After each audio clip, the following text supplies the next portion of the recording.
오늘도 하나님의 크신 은혜와 평강이 여러분의 삶을 통해 흘러넘치기를 주님의 이름으로 축원합니다. 아멘. 오늘은 성령과 불로 세례를 받으라라는 주제로 은혜를 나누겠습니다. 구약 성경에서 제일 끝장에 있는 성경이 말라기예요. 말라기 선지자의 그런 예언 이후에 400년 동안 이스라엘에는 영감 있는 선지자들이 나오지 않았습니다. 그래서 이 시기를 말씀의 암흑기라고 그래요. 또 침묵기라기도 합니다. 이스라엘은 항상 하나님의 말씀으로 인도되었던 백성이에요.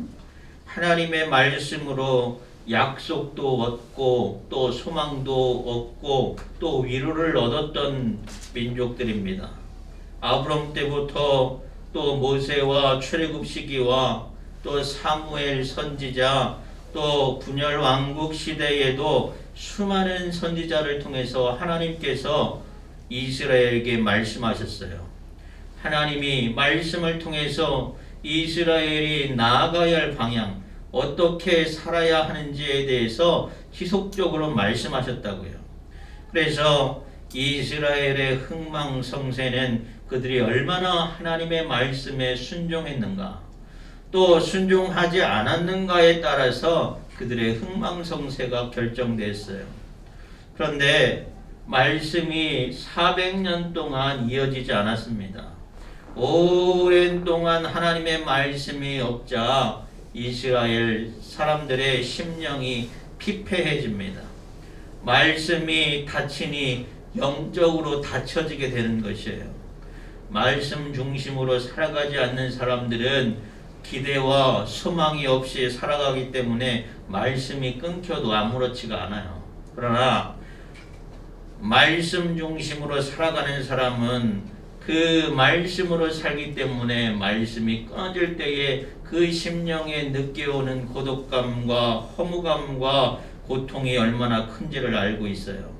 사랑하는 여러분, 하나님의 말씀 중심으로 깨어있는 여러분 되시길 바랍니다. 우리가 말씀을 듣지 않아도 내가 편안하다면 나는 나의 영은 잠들어 있는 거예요. 죽어가는 거예요. 하나님의 말씀 없이 세상을 사는 것이 정말 편하고 잘 사는 것 같지만 말씀을 떠난 사람들의 최후가 어떠한지에 대해서 성경은 우리에게 잘 증거하고 있습니다. 사랑하는 여러분, 나는 얼마나 하나님의 말씀으로 인도함 받고 있는가? 나는 얼마나 하나님의 말씀의 인도함을 받고 있는가? 날마다 영적으로 여러분 스스로 진단할 수 있는 여러분 되시길 바랍니다. 말씀으로 인도함 받는 삶을 살아야 힘있고 능력 있는 삶을 살아갈 수가 있어요. 또 하나님의 말씀의 은혜 가운데 살아갈 수가 있습니다.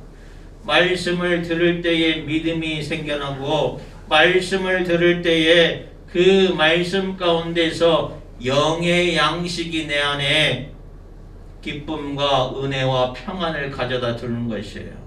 말씀에 귀한 열매를 맺는 여러분 되시기를 주님의 이름으로 축원합니다. 오늘 말씀을 보면 이스라엘이 얼마나 하나님의 말씀과 뜻에 목말라 있는지 잘 나타나 있어요. 15절 말씀을 보면 백성들이 바라고 기다림으로 라고 합니다. 백성들이 바라고 기다림으로 모든 사람들이 요한을 혹 그리스도신가 심중에 생각하니 라고 말씀하고 있어요. 백성이 무엇을 바라고 기다렸어요? 약속되어 있는 하나님의 말씀의 성취를 기다리고 있어요. 구약 성경에서 지속적으로 말씀하고 있는 것이 뭐예요? 메시아가 오겠다는 것이에요. 옛날 다윗 시대에 이스라엘이 얼마나 흥성했는지 몰라요. 그 위로 이스라엘이 추락할 때마다 메시아가 나타나겠다, 너희를 구원할 메시아가 나타나겠다는 말씀이 성경에서 구약 성경에서 계속 증거하고 있어요. 400년 동안 말씀이 끊기고 이스라엘이 로마의 압제를 당할 때에 그들은 메시아를 기다렸어요. 구약 성경에서 하나님께서 약속하셨던 메시아, 우리를 이 연약한 지경에서 구원할 메시아가 온다고 하셨는데 그 메시아가 언제쯤 올 것인가 라는 기대와 소망이 있었던 것입니다. 이스라엘 유대 민족들은 선민의식이 강한 민족이에요. 아브라함 때부터 하나님으로부터 자신들은 택한 민족이고 자신들은 하나님의 백성이고, 그런데 막상 자신의 삶의 처지를 돌아보면 로마 제국의 통치를 받고 있어요. 핍박을 받고 있어요. 그래서 구약에서 약속하셨던 메시아 그리스도를 애타게 기다리고 있다는 것입니다. 사랑하는 여러분, 우리도 하나님의 자녀예요. 하나님의 백성이에요. 주님께서 약속하셨던 그 말씀, 축복의 말씀, 은혜의 말씀, 구원의 말씀을 우리는 기다려야 하는 줄 믿으시기 바랍니다. 이스라엘이 애타고 기다렸더니 이제 하나님께서 세례 요한을 통해서 하나님의 말씀을 증거하고 있어요. 어느 날 갑자기 가죽옷을 입고 또 메뚜기와 석청을 먹는 범상치 않은 사람이 나타납니다. 그 사람이 누구냐? 세례 요한이에요. 요한이 나타나서 하는 말이 뭐냐면 회개하라, 천국이 가까이 왔느니라 라는 메시지를 전해요. 천국의 복음을 전하는 것이에요. 400년 동안 하나님의 말씀이 없다가 세례 요한이 나타나서 회개하라, 천국이 가까이 왔느니라 라고 천국 복음을 전했을 때에 그들의 마음에 뭐가 느꼈냐면, 아, 이제 하나님의 때가 왔구나. 천국이 가까이 왔다는 것은 종말의 때가 왔다는 것이에요. 하나님의 때가 왔다는 것이에요. 세례 요한이 천국이 가까이 왔다는 그 종말의 말씀을 말했을 때에 백성들은 자연스럽게 이제 우리를 구원할 메시아 그리스도가 오시는구나 기대하게 되었던 것이에요. 그래서 혹시 저 말씀을 전하고 있는 저 범상치 않은 요한이 우리가 기다리고 기다리던 그 메시아인가 그리스도인가 그런 마음속에 심중에 생각하고 있었다는 것입니다. 그러한 이스라엘의 기대를 잘 알고 있던 요한은 자신은 그리스도가 아님을 분명하게 말하고 있어요. 자신은 메시아의 길을 예비하는 자일 뿐만 아니라 또 요한 자신은 물로 세례를 주지만 나보다 능력이 많으신 이가 오신다면 그분은 자신이 신발끈을 풀기도 감당치 못하겠다고 말해요. 그러면서 메시아가 되시는 그분이 오시면 성령과 불로 너희에게 세례를 베푸실 것이라고 선언을 합니다. 사랑하는 여러분, 우리가 다 세례를 받았어요. 어떤 세례를 받았습니까? 물 세례를 받았어요. 요한이 주었던 세례처럼 우리도 다 물 세례를 받았습니다. 세례는 물 속에 들어가거나 물을 뿌리는 의식을 통해서 내가 죄 씻음 받고 옛사람의 구습을 벗어버리고 물에서 나옴으로 예수님과 함께 부활의 성도가 그리스도와 함께 하나님의 자녀가 되었다는 표식이에요. 세례받았다고 해서 그것이 거듭남의 증거가 되지 못합니다. 주님은 사람이 물과 성령으로 거듭남 받지 않으면 하나님 나라에 들어갈 수 없다라고 말씀하셨어요. 요한복음 3장 5절의 말씀 보면 예수께서 대답하시되 진실로 진실로 내게 이르노니 사람이 물과 성령으로 나지 아니하면 하나님의 나라에 들어갈 수 없느니라 말씀하셨어요. 하나님의 나라에 들어가기 위해서는 우리가 다 물과 성령으로 거듭나야 합니다. 예수께서 우리에게 성령과 불로 세례를 베푸시는 분이시에요. 성령과 불로 세례를 받는다는 건 뭐냐? 첫째는 성령과 불 세례로 모든 죄인을 정화시킨 후 깨끗게 하는 기능이 있어요.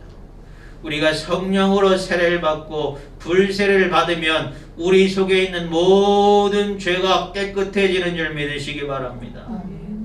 두 번째로 성령과 불 세례는 모든 악인을 파괴하는 기능이 있어요.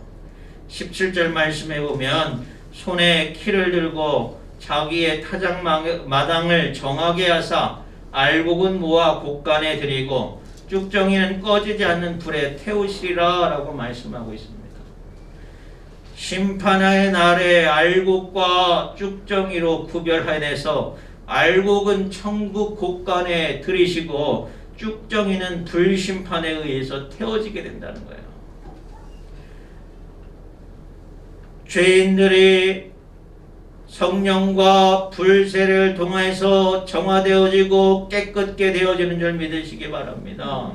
또 세 번째로 성령과 불세례는 모든 성령 세례를 나타내는 말로 성도를 축복하는 기능을 하고 있어요.